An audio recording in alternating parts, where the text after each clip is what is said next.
திருவழிபாடு ஆண்டின் தவக்காலம் முதல் வாரம் புதன்கிழமை காலை புகழ் மாலை. ஆண்டவரே, எங்கள் இதழ்களை திறந்தருளும், நாங்களும் உம்மை புகழ்ந்திடுவோம். தந்தைக்கும் மகனுக்கும் தூய ஆவிக்கும் ஆட்சி உண்டாவதாக. தொடக்கத்தில் இருந்தது போல் இப்போதும் எப்பொழுதும் என்றென்றும் இருப்பதாக. ஆமென். அழைப்பு பல்லவியும் அழைப்பு திருப்பாடலும். வாருங்கள், நமக்காக சோதனைக்கும் வேதனைக்கும் உட்பட்ட கிறிஸ்துவை நாம் போற்றுவோம். வாருங்கள், நமக்காக சோதனைக்கும் வேதனைக்கும் உட்பட்ட கிறிஸ்துவை நாம் போற்றுவோம். வாருங்கள், ஆண்டவரை புகழ்ந்து பாடுங்கள். நமது மீட்பின் பார்வையை போற்றி ஆர்ப்பரிங்கள். அவர் திருமுன் நன்றியுடன் செல்வோம். புகழ் பாக்கள அவரை போற்றி அகமகிழ்வோம். ஏனெனில் ஆண்டவர் மாண்புமிகு இறைவன், அனைத்து தெய்வங்களுக்கும் அனைத்திற்கும் மேலான பேரரசர். பூ உலகின் ஆழ்பகுதிகள் அவர் தம் கையில் உள்ளன. மலைகளின் கொடுமுடிகளும் அவருக்கே உரியன. கடலும் அவருடையது, அவரே அதை படைத்தார். உலர்ந்த தரையும் அவர் கைகளை உருவாக்கின. வாருங்கள், தாழ்பணிந்து அவரை தொழுவோம். நம்மை உருவாக்கிய ஆண்டவர் முன் முழந்தாள் இடுவோம். அவரை நம் கடவுள், நாமோ அவரது மேய்ச்சலை மக்கள். நாம் அவர் பேணி காக்கும் ஆடுகள். இன்று நீங்கள் அவர் குரலுக்கு செவி கொடுத்தால் எத்தனை நலம். அன்று மெரிபாவின் பாலை நிலத்தின் மாசாவை செய்தது போல் உங்கள் இதயத்தை கடினப்படுத்தி கொள்ளாதீர்கள். அங்கே உங்கள் மூதாதையர் என்னை சோதித்தனர். என் செயல்களை கண்டிருந்தும் என்னை சோதித்து பார்த்தனர். 40 ஆண்டுகளின் தலைமுறை எனக்கு வெறுப்பூட்டியதால் நான் உரைத்தது, அவர்கள் உறுதியற்ற உள்ளங்கொண்ட மக்கள், என் வழிகளை அறியாதவர்கள். எனவே நான் சினமுற்று, நான் அழிக்கும் இலைப்பாட்டின் நாட்டிற்குள் நுழைவே மாட்டார்கள் என்று ஆணையிட்டு கூறினேன். தந்தைக்கும் மகனுக்கும் தூய ஆவிக்கும் ஆட்சி உண்டாவதாக. தொடக்கத்தில் இருந்தது போல இப்போதும் எப்போதும் என்றென்றும் இருப்பதாக. ஆமீன். வாருங்கள், நமக்காக சோதனைக்கும் வேதனைக்கும் உட்பட்ட கிறிஸ்துவை நாம் போற்றுவோம். வாருங்கள், நமக்காக சோதனைக்கும் வேதனைக்கும் உட்பட்ட கிறிஸ்துவை நாம் போற்றுவோம். பாசுரம். கிறிஸ்துவே எம் இள ஞாயிறே, இருளை உளம் நின்றகற்றிடுவீர். மண்ணில் பகலை புதுப்பிக்க புண்ணிய ஒளியும் ஒளிரட்டுமே. தக்க காலம் இதை நீர் தந்து குத்துண்ட உளத்தை எமில் படைத்தீர். பொறுத்தீர் எமை நெடுங்காலம், பெருமனம் கொண்டெமை பொறுப்பீரே. எத்துணை பெருங்குறை இருந்திடினும் அத்தனை அனைத்தையும் பொறுத்திடுக. எவ்வகை தவமும் யாம் செய்ய உம் பெருங்கொடையை அருள்வாயே. நாளொன்று வரும், அது உம் நாளே. மீளவும் அதில் அனைத்தும் புதிதாகும். திருநாள் அதனில் யாம் மகிழ்வோம். பெருநாள் அதுவென புகழ்வோமே. கடவுளே, மூவொரு இறையவனே, படைப்புகள் அனைத்தும் உம்மை வணங்கும். மன்னிப்பாய் புது மனிதரென இன்னிசை உமக்கு பாடிடுவோம். ஆமேன். கடவுளே, உமது ஒளியால் யாமும் ஒளி பெறுகின்றோம். கடவுளே, உமது ஒளியால் யாமும் ஒளி பெறுகின்றோம். பொல்லாரின் உள்ளத்தில் தீமையின் குரல் ஒலித்துக் கொண்டே இருக்கின்றது. அவர்களின் மனக்கண்களில் இறையச்சம் இல்லை. தங்கள் குற்றம் வெளிப்பட்டு வெறுப்புக்கு உள்ளாகார் என தமக்கு தாமே இருமாந்து தம்மை பாராட்டிக் கொள்கின்றனர். அவர்கள் வாயின் சொற்கள் தீமையும் வஞ்சகமும் நிறைந்தவை. நல்லறிவோடு நற்செயல் ஆற்றுவதை அவர்கள் அடியோடு விட்டு விட்டார்கள். படுக்கையில் கிடக்கையில் அவர்கள் சதி திட்டங்களை தீட்டுகின்றார்கள். தகாத வழியை உறுதியாக பற்றி கொள்கின்றார்கள். தீமையை அவர்கள் புறம்பே தள்ளுவதில்லை. ஆண்டவரே, வானளவு உயர்ந்துள்ளது உமது பேரன்பு. முகில்களை தொடுகின்றது உமது வாக்கு பிறழாமை. ஆண்டவரே, உமது நீதி பெருமலைகள் போல் உயர்ந்தது. உம் தீர்ப்புகள் கடல் போல் ஆழமானவை. மனிதரையும் விலங்கையும் காப்பவர் நீரே. கடவுளே, உமது பேரன்பு எத்துணை அருமையானது. உம் இறக்கைகளின் நிழலில் மானிடர் புகலிடம் பெறுகின்றனர். உமது இல்லத்தின் செழுமையால் அவர்கள் நிறைவு பெறுகிறார்கள். உமது பேரின்ப நீரோடையில் அவர்கள் தாகத்தை தணிக்கின்றீர். ஏனெனில் வாழ்வு தரும் ஊற்று உம்மிடமே உள்ளது. உமது ஒளியால் யாமும் ஒளி பெறுகின்றோம். உமக்கு அடிபணிவோருக்கு உமது பேரன்பையும் நேரிய உள்ளத்தோர்க்கு உமது நீதியையும் தொடர்ந்து வழங்கியருளும். செருக்குற்றோரின் கால் என்னை நசுக்க விடாதேயும். பொல்லாரின் கை என்னை பிடிக்க விடாதேயும். தீங்கிழைப்போர் அதோ அங்கே குப்புற வீழ்ந்து கிடக்கின்றனர். அன்னவர் நசுக்கப்பட்டனர், அவர்களால் எழவே இயலாது. தந்தைக்கும் மகனுக்கும் தூய ஆவிக்கும் ஆட்சி உண்டாவதாக. தொடக்கத்தில் இருந்தது போல் இப்போதும் எப்பொழுதும் என்றென்றும் இருப்பதாக. கடவுளே, உமது ஒளியால் யாமும் ஒளி பெறுகின்றோம். கடவுளே, உமது ஒளியால் யாமும் ஒளி பெறுகின்றோம். ஆண்டவரே, நீ பெரியவர், மாட்சி மிக்க, வியத்தகு வலிமை கொண்டவர். ஆண்டவரே, நீர் பெரியவர், மாட்சிமிக்கவர், வியத்தகு வலிமை கொண்டவர். என் கடவுளுக்கு முரசு கொட்டுங்கள், ஆண்டவருக்கு மேல தாளங்களுடன் பண்ணு இசையுங்கள், அவருக்கு திருப்பாடலும் புகழ்பாவும் இசையுங்கள், அவரது பெயரை புகழ்ந்தேத்துங்கள். ஆண்டவர் போர்களை முறியடிக்கும் கடவுள். என் கடவுளுக்கு புதியதொரு பாடல் பாடுவேன். ஆண்டவரே, நீ பெரியவர், மாட்சிமிக்கவர், வியத்தகு வலிமை கொண்டவர், எவராலும் வெல்ல முடியாதவர். உம் படைப்புகள் அனைத்து உமக்கே பணிபுரியட்டும். நீர் ஆணையிட்டீர், அவை உண்டாயின. உம் ஆவியை அனுப்பினீர், அவை உருவாயின. உமது குரலை எதிர்த்து நிற்பவர் எவரும் இல்லை.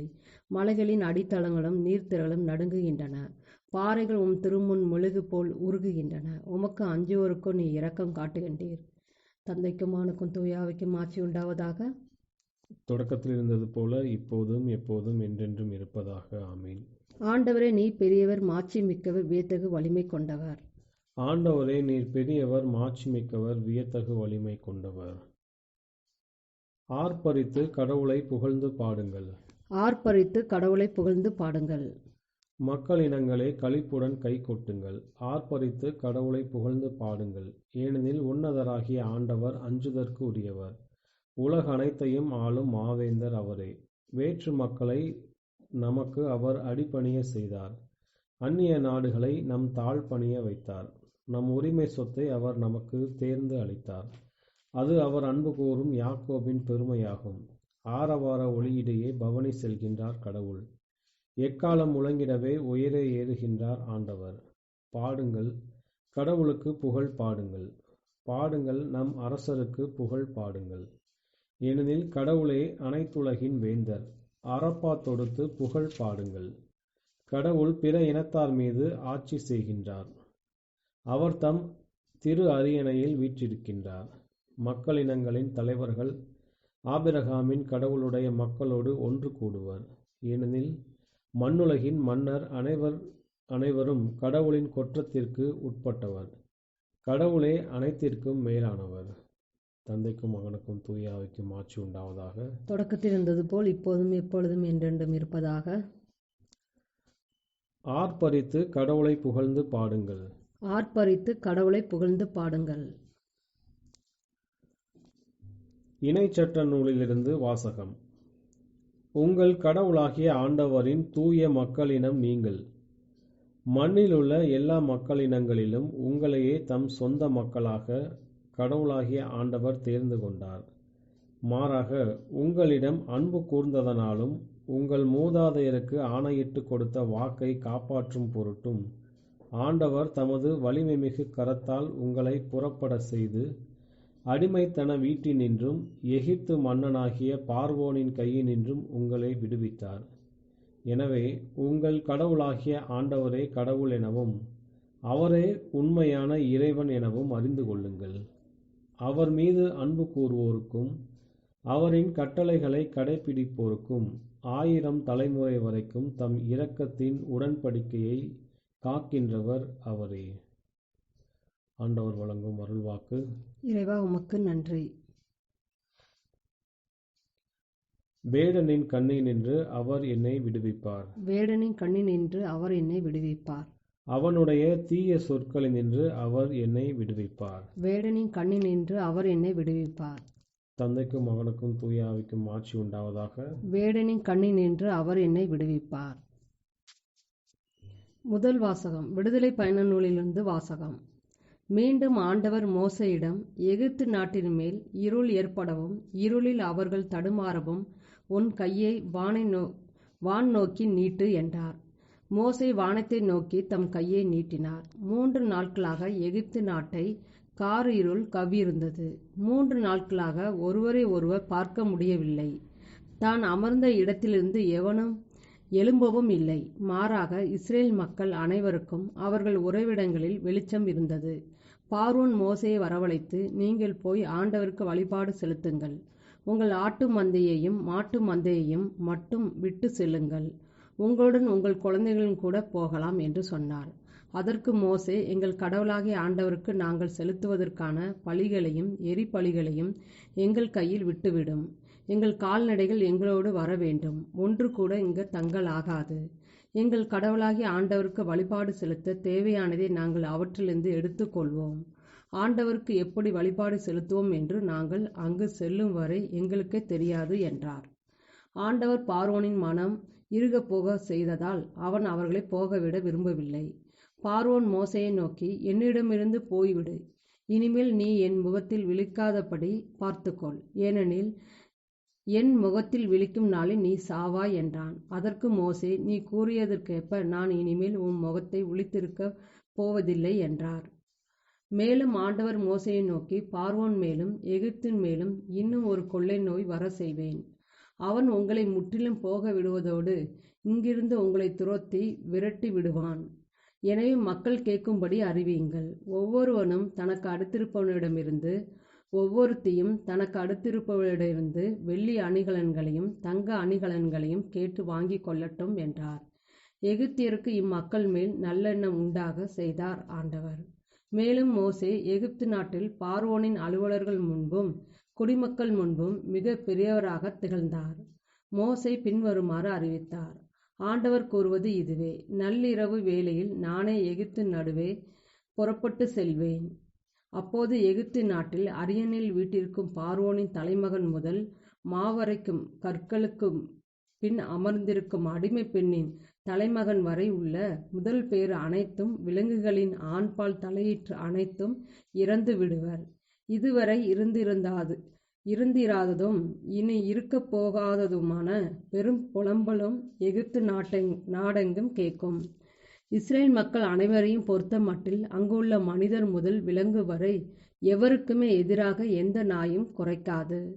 இதனால் ஆண்டவர் எகிப்தியரையும் இஸ்ரேலையும் வேறுபடுத்தி செயலாற்றுகிறார் என நீங்கள் உணர்ந்து கொள்வீர்கள். அப்போது உன் பணியாளர்களாகிய இவர்களை எல்லோரும் எனக்கு பணிந்து என் முன் தலை வணங்கி நின்று உம்மை பின்பற்றும் மக்கள் அனைவரோடும் நீர் வெளியேறி விடும் என்று கூறுவர். அதன்பின் நான் வெளியேறி செல்வேன். இதன் பின் பொங்கிய சினத்தோடு மோசே பார்வோனை விட்டு அகன்றார். அப்போது ஆண்டவர் மோசேயை நோக்கி, பார்வோன் உனக்கு செவி சாய்க்க மாட்டான். எகிப்து நாட்டில் என் அருள் செயல்களை பெருகிட இது ஏதுவாகும் என்று உரைத்தார். மோசேயும் ஆரோனும் அருள் செயல்களை அனைத்தையும் பார்வோன் முன் செய்தனர். ஆண்டவர் பார்வோனின் மனம் இறுகிவிட செய்ததால் அவன் இஸ்ரேல் மக்களை தன் நாட்டிலிருந்து போகவிடவில்லை. ஆண்டவர் வழங்கும் அருள்வாக்கு. இறைவனுக்கு நன்றி. இரண்டாம் வாசகம். இதயத்தின் விருத்த சேதனம்.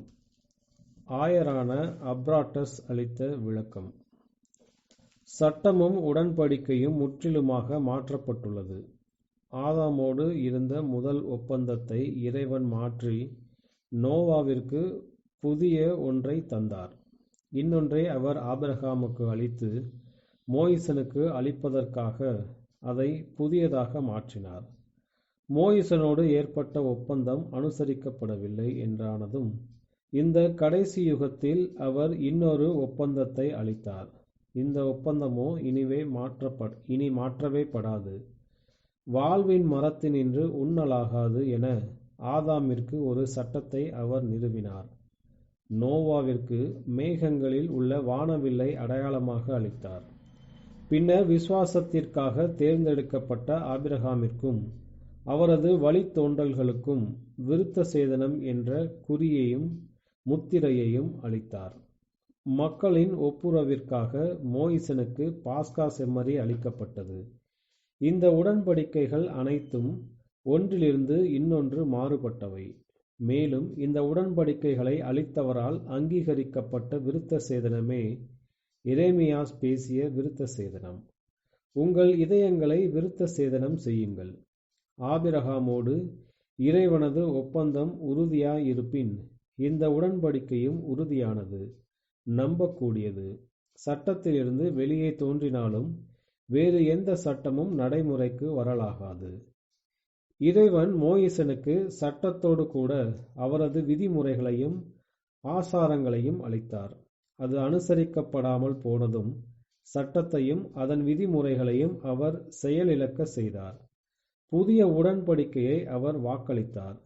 அளிப்பவர் ஒருவராகவும் அதே நபராகவும் இருந்திடனும் முதலாவதிலிருந்து இது வேறுபட்டது. அவர் வாக்களித்த உடன்படிக்கை இதுவே: சிறியோரிலிருந்து பெரியோர் வரை அனைவரும் என்னை அறிந்து கொள்வர். இந்த உடன்படிக்கையில் இனி உடலின் விருத்த சேதனம் இல்லை, மக்கள் மீது எந்த முத்திரையும் இல்லை. பிரியமான அன்பிற்குரியவரே, வெவ்வேறு தலைமுறைகளில் வெவ்வேறு சட்டங்களை அவருக்கு திருப்தியளிக்கும் வரை இறைவன் நிறுவினார் என்பது நமக்கு தெரியும். பின்னர் அவை பயனற்றவை ஆக்கப்பட்டன. அப்போஸ்தலரின் வார்த்தைகளில், முக்காலத்தில் இறையரசு ஒவ்வொரு தலைமுறையிலும் வெவ்வேறு அடையாளங்களின் கீழ் இருந்து வந்தது. மேலும் நம் இறைவன் நம்பிக்கைக்கு உரியவர். அவரது கட்டளைகள் மிகவும் நம்பத் தகுந்தவை. ஒவ்வொரு உடன்படிக்கையும் அந்தந்த காலத்தில் உறுதியாகவும் நம்பிக்கைக்கு உரியதாகவும் விளங்கிற்று. இதயத்தில் விருத்த சேதனம் செய்யப்பட்டோர் வாழ்விற்கு கொண்டு வரப்படுகின்றனர்.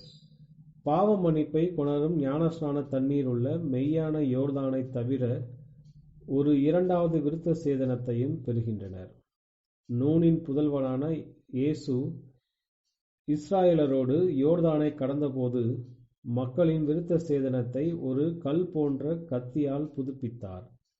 அது நமது மீட்பரான இயேசுவோ அவரை விசுவசித்து ஞானஸ்நானத்தினால் கழுவப்படும் மக்கள் இனத்தாரின் இதய விருத்த சேதனத்தை புதுப்பிக்கின்றார். இருபுறமும் கருக்குள்ள கூரிய வாளினுள் கூர்மையான வாளாகிய அவரது வார்த்தையினால் ஏற்படும் விருத்த சேதனமே இது.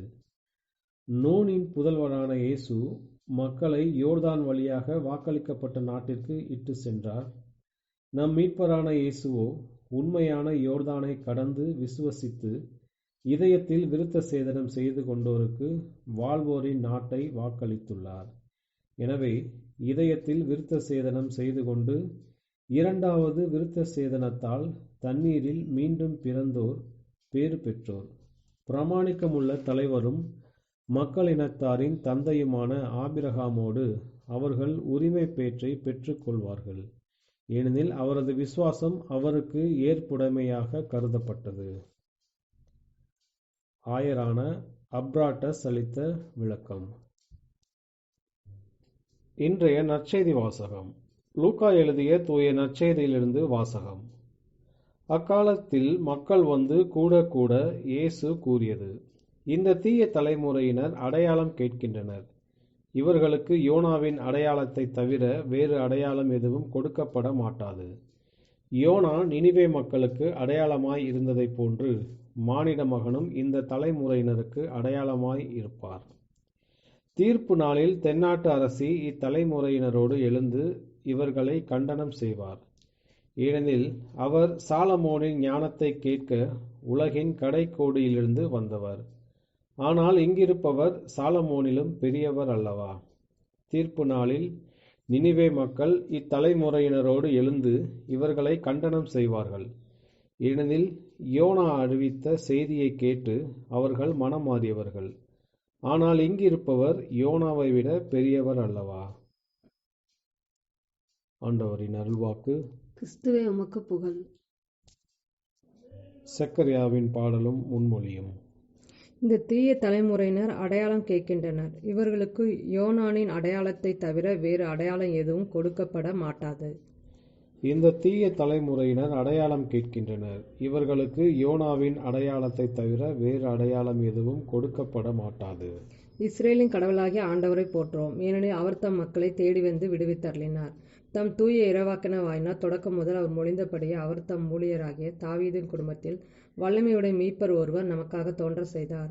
நம் பகைவரிடந்து நம்மை வெறுப்பார் அனைவரும் பிடிந்து நம்மை மீட்பார். அவர் நம் மூதாதையருக்கு இரக்கம் காட்டி தமது தூய உடன்படிக்கையும் நம் தந்தையாகிய ஆபிரகாமுக்கு அவரிட்ட ஆணையை நிறைவேற்ற நினைவு கூர்ந்தார். இவ்வாறு நாம் பகைவரின் பிடியிலிருந்து விடுவிக்கப்பட்டு தூய்மையோடும் நேர்மையோடும் வாழ்நாளெல்லாம் அச்சமின்றி அவர் திருமுன் பணி செய்யுமாறு வழிவகுத்தார். குழந்தை, நீ உன்னத கடவுளின் இறைவாக்கின எனப்படுவார். ஏனெனில் பாவ மன்னிப்பால் வரும் மீட்பை அவர் தம் மக்களுக்கு அறிவித்து ஆண்டவருக்கான வழியை செம்மைப்படுத்த அவர் முன்னே செல்வாய். இருளிலும் இறப்பின் பிடியில் இருப்போருக்கு ஒளி தரவும் நம்முடைய கால்களை அமைதி வழியில் நடக்க செய்யவும் நம் கடவுளின் பரிவுள்ளத்தாலும் இரக்கத்தாலும் விண்ணிலிருந்து விடியல் நம்மை தேடி வருகிறது. தந்தைக்கும் மகனுக்கும் தூய ஆவிக்கும் ஆட்சி உண்டாவதாக. தொடக்கத்தில் இருந்தது போல இப்போதும் எப்போதும் என்றென்றும் இருப்பதாக. ஆமேன். இந்த தீய தலைமுறையினர் அடையாளம் கேட்கின்றனர். இவர்களுக்கு யோனானின் அடையாளத்தை தவிர வேறு அடையாளம் எதுவும் கொடுக்கப்பட மாட்டாது. இந்த தீய தலைமுறையினர் அடையாளம் கேட்கின்றனர். இவர்களுக்கு யோனாவின் அடையாளத்தை தவிர வேறு அடையாளம் எதுவும் கொடுக்கப்பட மாட்டாது. மன்றாட்டுகள். நம் மீட்பராகிய கிறிஸ்து வாழ்த்தப் பெறுவாராக. அவரில் நாம் புது படைப்புகள் ஆனோம். பழையன மறைகின்றன, அனைத்தும் புதுப்பிக்கப்படுகின்றன. எனவே உயிருள்ள நம்பிக்கையுடன் நாம் வேண்டுவோம். ஆண்டவரே, உம் ஆவியில் எம்மை புதுப்பித்தருளும். ஆண்டவரே, நீர் புதியதொரு விண்ணகத்தையும் புதியதொரு மண்ணகத்தையும் எமக்கு வாக்களித்தீர். நாங்கள் புதிய எருசலேமுக்கு வந்து உம்மில் என்றும் இன்புற்று இருக்கும்படியாக உமது ஆவியால் எங்களை புதுப்பித்தருளும். ஆண்டவரே, உம் ஆவியில் எம்மை புதுப்பித்தருளும். இவ்வுலகை உம் ஆவியால் நிரப்புவதற்காக நாங்கள் உம்மோடு உழைப்போமாக. நீதி, அன்பு, அமைதி இவற்றால் நாங்கள் இவ்வுலகை நிறைவு செய்வோமாக. ஆண்டவரே, உம் ஆவியில் எம்மை புதுப்பித்தருளும். எங்களிடமுள்ள வெறுப்புணர்வை நாங்கள் அகற்றிட துணை புரியும். நீர் எங்களுக்கு கொடுத்துள்ள ஆற்றலை மகிழ்வுடன் உணர்ந்து கொள்ள துணை புரிவீராக. ஆண்டவரே, உம் ஆவியில் எம்மை புதுப்பித்தருளும். அனைத்து தீமைகளினின்றும் எங்களை விடுவித்தருளும். எங்கள் வாழ்க்கையின் குழப்பமான சூழ்நிலைகளில் உண்மை நிலையை எங்களுக்கு காட்டியருளும். ஆண்டவரே, உம் ஆவியில் எம்மை புதுப்பித்தருளும். நம்முடைய தனிப்பட்ட மன்றாட்டுகள். ஆண்டவரின் இறைவேண்டல். விண்ணுலகில் இருக்கிற எங்கள் தந்தையே, உமது பெயர் தூயது என போற்றப்படுக. உமது ஆட்சி வருக. உமது திருவுளம் விண்ணுலகில் நிறைவேறுவது போல மண்ணுலகிலும் நிறைவேறுக. எங்கள் அன்றாட உணவை இன்று எங்களுக்கு தாரும். எங்களுக்கு எதிராக குற்றம் செய்வோரை நாங்கள் மன்னிப்பது போல எங்கள் குற்றங்களை மன்னியும். எங்களை சோதனைக்கு உட்படுத்தாதையும் தீமையிலிருந்து எங்களை விடுவித்தரலாம். கிறிஸ்துவின் சமாதானம் உம் ஆன்மாவோடு இருப்பதாக. இறுதி மன்றாட்டு.